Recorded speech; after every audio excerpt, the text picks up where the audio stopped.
The world of League of Legends is home to an incredible number of communities. From small settlements to large empires, cultures with diverse beliefs grow and thrive. One of these communities is relatively new, yet has already secured a considerable portion of the map of Runeterra. This video is about a kingdom whose growth was born out of emotion, but whose growth could also be shattered by it. This is the history of Demacia.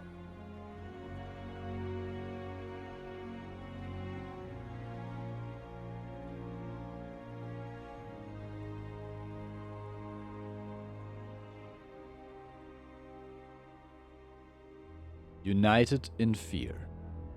The beginning of Demacia's story begins not so long ago. It all began with the Rune Wars, who erupted when the fall of the city of Hellier on the Blessed Isles in the east spread knowledge of powerful magical artifacts, including the World Runes, throughout Runeterra. At first, people began to fear these powers and feared their misuse.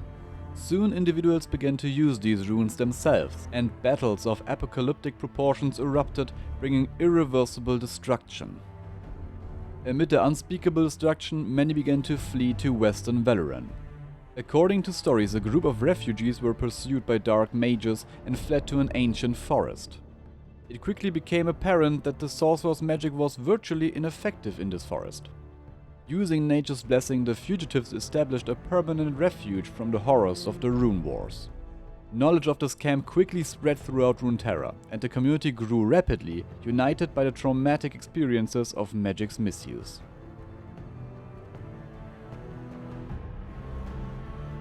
The Winged Protectors of Demacia. Among the refugees who reached West Valoran were a Targonian man and his two daughters. His wife was Mihira, who received ascension while pregnant and became the aspect of justice. Her new destiny constantly involved her in battles, and her enemies grew stronger along with her. Her husband, Keelam, decided to leave the mountain for the safety of their children and seek refuge in the newly emerged null magic community. The family found a home, and Keelam was able to raise his daughters, Kayle and Morgana, to become confident and strong women.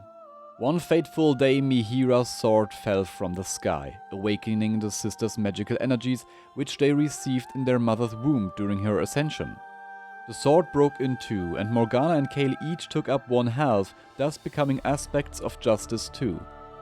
The sisters sought to use their powers to protect their homeland, but it quickly became apparent that the two had different understandings of their destiny.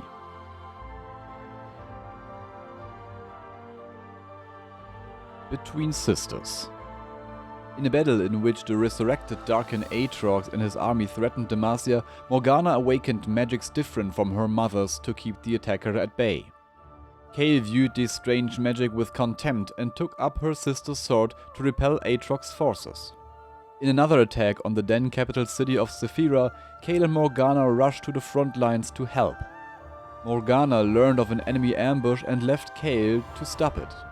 After the battle, Kayle grew resentless and distrustful, feeling abandoned and betrayed by her sister.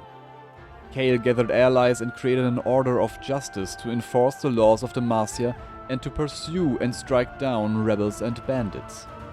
She granted Morgana the right to rehabilitate individual wrongdoers at her request, provided they admitted their guilt and showed humility. Kayle's followers grew increasingly dissatisfied with Morgana's soft beliefs. Ronas, a proteage of Kayle, attempted to imprison Morgana when his mistress was absent and lost his life in the attempt, leading to riots in the capital. When Kayle returned, she witnessed the fighting and, enraged, decided to use her holy fire to bring all the sinners and Rona's murderer to justice. To stop her sister, Morgana flew up to Kayle and suggested that if she wanted to drive out all the evil from mortal hearts, she should start with her own sister. A battle broke out between the two sisters. The extent of their magic destroyed the city, and many of its inhabitants died. However, an anguished scream brought the two sisters to an abrupt halt. It was their father, who was severely wounded in the fight. With the death of Keelam, Kayle and Morgana decided to go their separate ways. Kayle retreated to Targon and sought celestial clarity, while Morgana remained in the forests of Demacia as the Veiled One, trying to rectify wrongs in Demacia. The story of the two sisters was lost to time, but the symbol of the winged protectors should become the emblem of the first royal family and Demacia itself.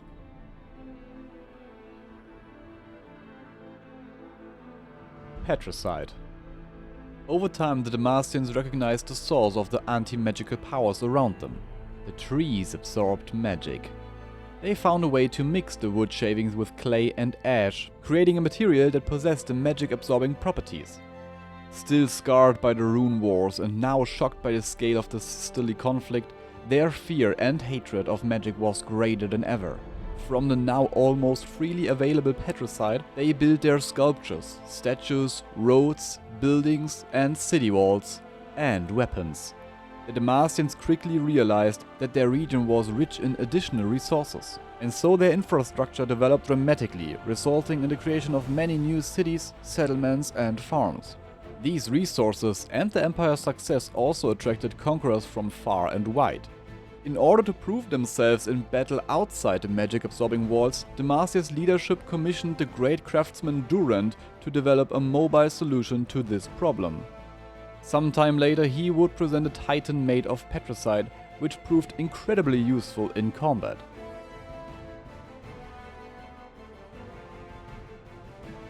Demacia and Noxus. As Demacia steadily grew, much of Valoran was absorbed by another force. The Noxian Empire, which sought to unite all of Runeterra under its banner and principles, now approached Demacia's borders. Unwilling to join the Empire, a war broke out between the two battle-hardened armies. Demacia was able to halt the westward advance and push Noxus back towards its capital. But one warlord wouldn't simply allow this. General Sion, leading his army northwest, decided to aid the western front. Arriving there, he called for an advance, but quickly found himself surrounded by enemies. In a final act of war, he pushed through the Demacian army to their king Jarvan I, with only one goal in mind.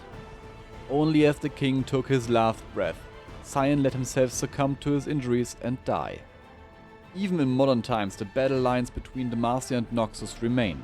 Shortly after Prince Jarvan IV was appointed general, the Trifarian Legion, newly founded by Grand General Jericho Swain, attacked the Gates of Morning on the Demacian border.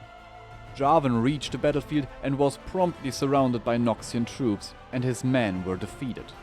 The few survivors, including the prince, attempted to flee into the nearby forest and were pursued. An arrow that struck the prince brought the young general to the ground, but he was found and rescued by a purple-skinned woman, whom he brought back to his kingdom. The woman named Shivana has been at his side as his bodyguard ever since.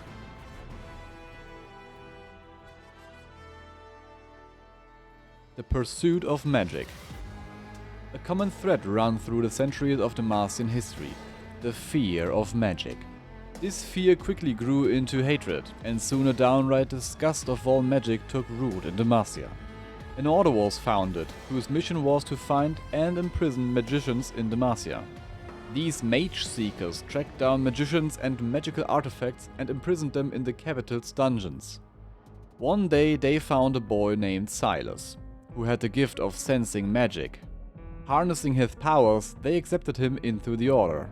Over time, Silas realized that the ways and means of the mage seekers were not as honorable as they led to believe.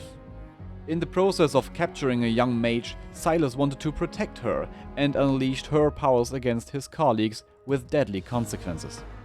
Silas, who himself knew nothing of these powers within him, fled, knowing full well that he would be filed as murderer without a trial. When he was finally caught, he was imprisoned in the deepest dungeons of Demacia, and within him grew an almost boundless contempt of the mage seekers and Demacia's politics. One fateful day, the Crown Guard family's daughter found his cell, and the two began to develop a close bond. Silas taught Lux how to control her newfound magical abilities, while she was providing him with books from the library and knowledge of the outside world. When her family learned of this, they were disappointed by Lux's rebellion against the laws of Demacia and arranged Silas' execution. Lux begged for mercy and tried to reach her new friend as he was about to meet his end. Silas was able to touch Lux with his patricide chains, using the magic-absorbing material to harness Lux's powers himself. Using the young mage's unrestrained light magic, he cleared his way through and destroyed the Mage Seeker's prison. Silas gathered the imprisoned mages under his command, as well as mages throughout Demacia who lived in fear, persecution and proscription. They planned a coup against the royal house, but discovered that Jarvan III had already been eliminated by the Noxian assassin named Katarina de Couteau under Swain's orders. In his attempt to overthrow the heir to the throne, Jarvan IV, Silas encountered immense resistance from the Dauntless Vanguard, their allied Demacian forces, and was forced to retreat. Since then, civil war is raging in the kingdom. Demacia's government leaders are trying to prevent Jarvan IV's coronation as they consider him unsuitable. Mage Seekers are scouring every corner of Demacia to arrest and imprison every magician and every sign of magic. Lux, who refuses to hide herself and her true nature, fled the capital with several magicians to find the most peaceful way possible to save her homeland. And Silas is looking for allies to bring Demacia down once and for all. But the threats to Demacia don't stop with humans. The magic-absorbing power of the surrounding nature is a sponge for magic, practically dripping with its power, and some suspect that this could attract great dangers and ancient horrors.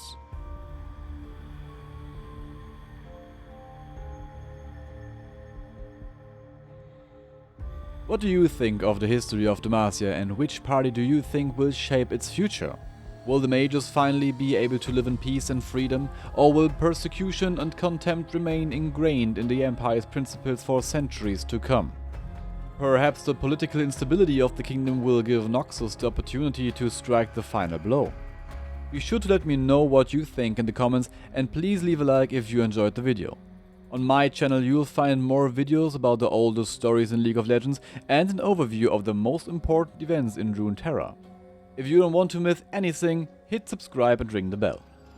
Thank you for your attention and interest in the world of League of Legends, and maybe I'll see you in the next video.